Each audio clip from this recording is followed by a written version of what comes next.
Hey guys, I am here with editor-in-chief of ScreenJunkies News, Roth Coronet, who just flew back from Brazil Comic-Con where she got to sit down with the star of XXX, Vin Diesel, and he had some very interesting things to say about the franchise. Take a look. This footage is so much fun to watch, and I know that you were saying, and I have to agree, that this is going to be historic. This is going to be a game changer for this franchise, like Fast 5, yeah? Yeah, it is. It really is. That's what it feels like. It feels like it's a game changer. What I'm sensing, and the reason why Paramount wants to continue so badly, is people there hasn't been a lot of fun films.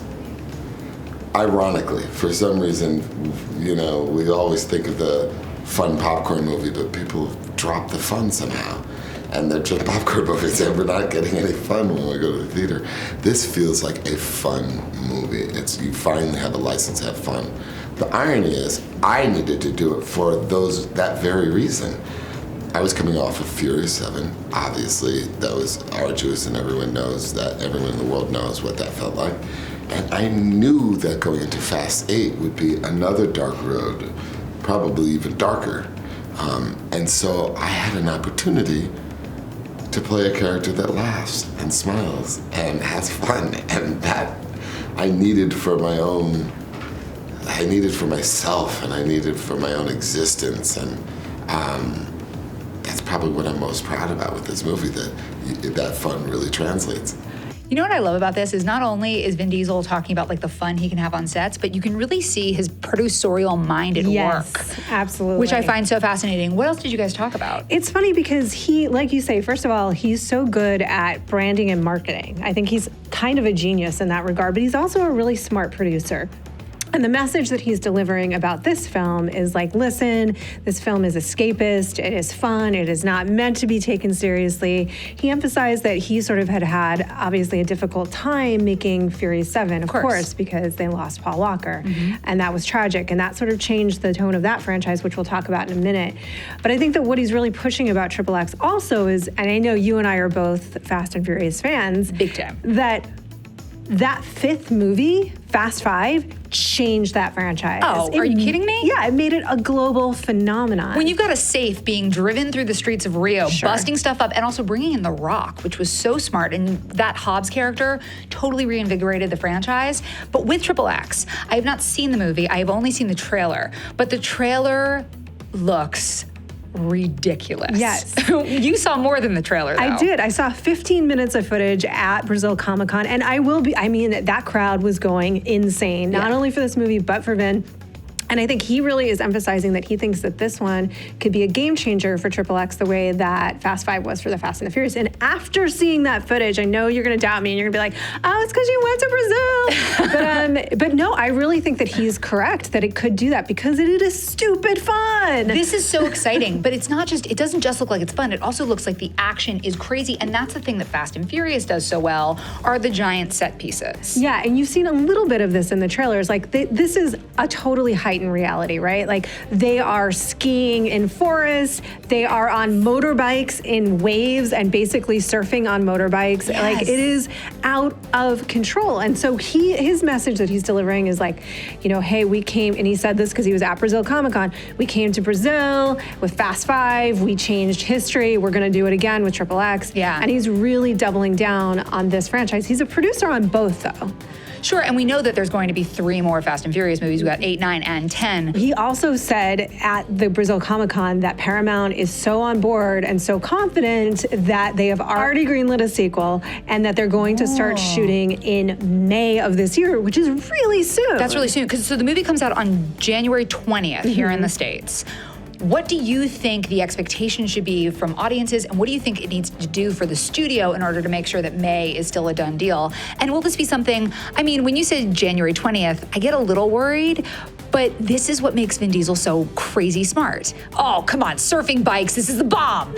January, we are coming out of Oscar season. We have cried our eyes out. We're done. We can't have any more dead babies. Yeah. You need something that is happy. The thing that was so smart about Fast and Furious was they sort of took over an April release, which people thought was insane. Yeah. With Fast 5, they came out in April or May, And people were like, but that blockbuster season's supposed to be June, July, and August, and they totally shifted the game. So what do you think they have to do in order to make sure that XXX, whatever number 4 is, actually happens? Well, okay, so there's a couple of things, right? Because, and we talked about this in a video that we did earlier today, Vin is really good at branding, and so sometimes he says things because he wants the audience to feel confident in something. And he's like, we already got a sequel, because when a studio announces a sequel to something that hasn't even come out yet, it's a huge show of confidence. And it usually gets butts in seats because they're looking forward to it. This is a movie that they are already showing to fans. There are already fan screenings of this, which tells me that Paramount, before the press has even seen it, the Paramount is pretty confident that the fans will like this. So I do believe that they're probably feeling good about it.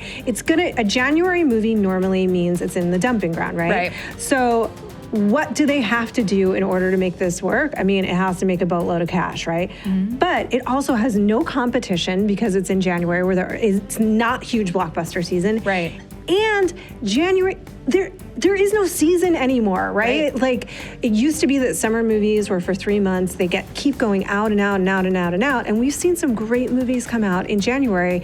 Some of them not huge action movies, but something like The Grey, for example, came out in January. Or Deadpool, which came out on Valentine's Day of last year. Yeah. Well, the other thing, I mean, you talked about what like the secrets to success are, and this movie has a really international cast. Mm-hmm. And the thing about Fast Five was it broke away from the primary 4 characters and created a bigger world with Hobbs, by bringing in other people that we could root for, making Ludacris a bigger character, bringing Tyrese Gibson in a bigger way. Yeah. So, I mean, when you tell me Donnie Yen is in something. Yeah, this is a hugely international cast, and I think it's another brilliant, not only I think does Vin Diesel actually care about that kind of thing, and he wants to include diversity in the films that he's a part of, because he did that with Fast. Yeah. Certainly, and he's doing that, making but also it's a smart business move, because you're sort of getting fans in all over the world. This has Neymar in it, who's a huge soccer star in Brazil. This has a hugely international cast. So he's kind of like trying to hit the mark that even if it doesn't do big dollars here in the US, that internationally it'll do enough to launch this franchise in a bigger way, and relaunch it. You've got soccer stars, you've got UFC stars. Here's the question. Ice Cube cameo.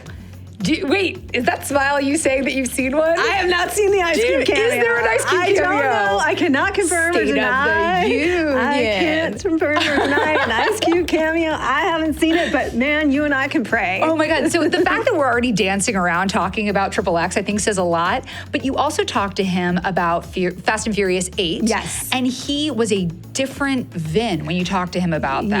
Yeah. Let's take a look at it. You said that Fast 8 was going to be more intense than ever. Is it the story? Is it the action? Is it the combination? It's story.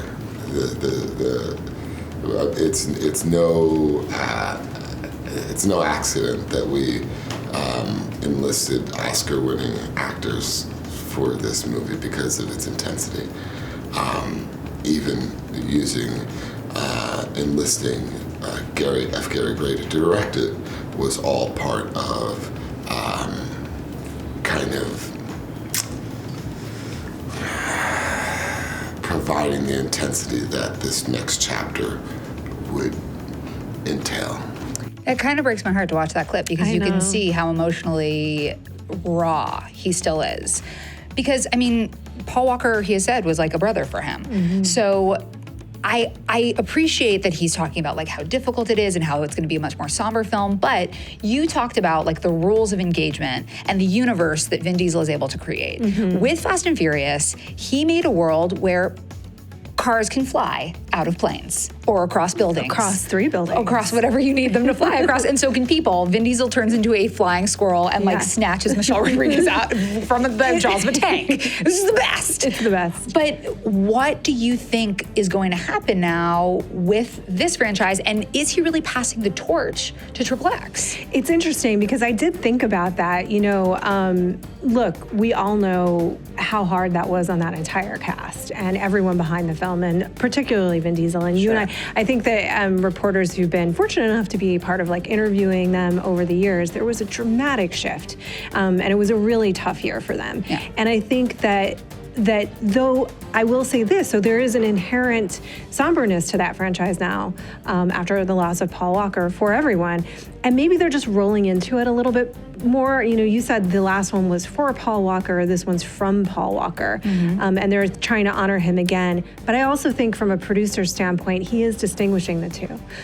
That somehow, though Fast and Furious is still going to be heightened and full of crazy action and cars flying into space or whatnot, that XXX is going to be the true escapist experience where you don't have to think about anything heavy at all while you're watching it. That becomes the new Fast and Furious in that way. Well, and I think that's so great for fans too, because as much as obviously the family of Fast and Furious was just shattered by Paul Walker's death, I remember going to the screening and walking out with Jawan. Jawan, who used to be here at Screen Junkies, and he was like, I've never seen so many dudes crying at a urinal. Because the men's bathroom after the Furious 7 screening, it was just dudes weeping. I'm not gonna lie, I wept like a baby during I cry that every film. time. I mean, look at that face. Oh, I cry every time it's on television.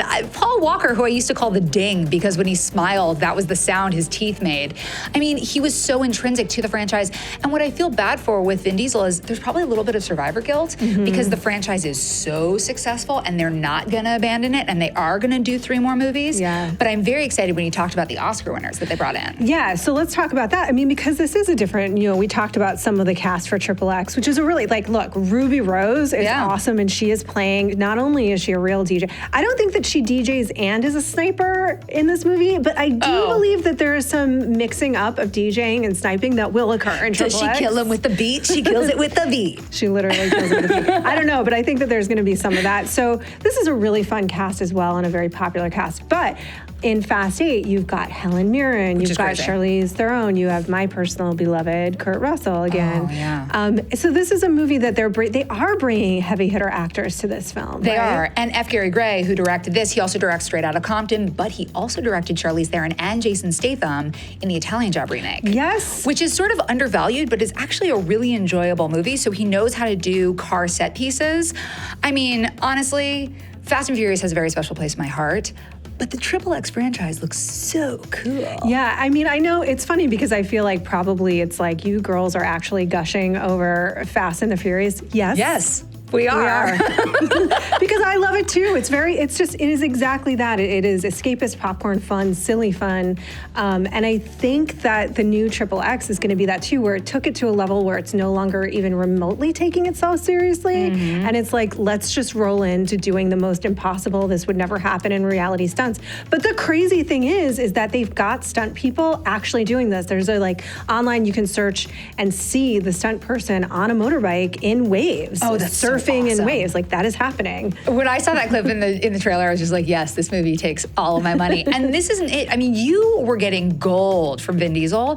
He also talked to you about the possibility of a Rocket and Groot spinoff. Absolutely, which I think would be so much fun, and so many fans of the Guardians of the Galaxy, which is another franchise I really like. Well, actually, I love it. I'm a little obsessed. Yeah. That would be a great thing. That you can see that on Screen Junkies News. That video is up with Vin talking about that. I would love to see that. And he also said he would love to see Hulk and Groot fight. Who wouldn't? I mean, who wouldn't? I mean, not baby Groot. Groot's got to grow first. Well, baby Groot is very powerful. Oh, Vin Diesel is also very powerful. And so are you guys. We want to know what you think. We want to know what you would like to see. So, of course, you can comment below. You can tweet at us at SJ News. And you can always click here for more Screen Junkies news. Thanks for being with us.